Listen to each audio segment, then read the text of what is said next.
The 2018-2019 Student Council elections are underway. This year, changes to positions and procedures seek to transform election transparency and participation. Senior news correspondent Michaela Boxley talks with current student body president Brianna Thompson, vice president of academics Eric Chang, and assistant dean of students Emily Kossoff to bring you this report. The 2018-2019 Student Council election cycle began on February 23rd with a panel discussion. On March 20th, fourth formers attended the first presidential debate, which was followed on March 26th by presidential speeches where the candidates outlined their platforms.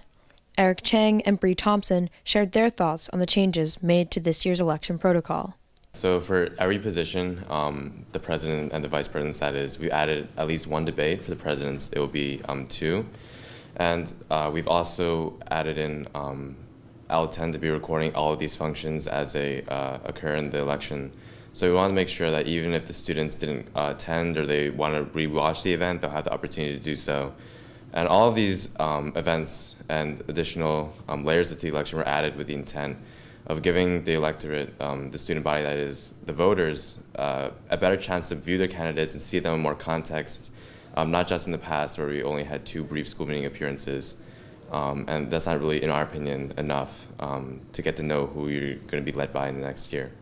Post mid-year, we've really just tried to work on initiating our ideas in a real way. So I mean, less just talking about it and then doing it on the fly the night before, and more long-term planning. And I think that, like with the interest forms that we sent out to the fourth form regarding who was interested in taking a position long before, and also kind of resending the forms with information on like what the topics for the Q&A and the debates would be, I think that has really allowed the process to be what we envisioned it as, because we've just really put in the behind the scenes work to ensure that like the candidates can be held accountable for what they say in their platforms, but also be able to present themselves, like Eric was saying, in the best light, and get used to what it's like to run for a position like this and understand the seriousness of the job that they're going to be undertaking or attempt to undertake.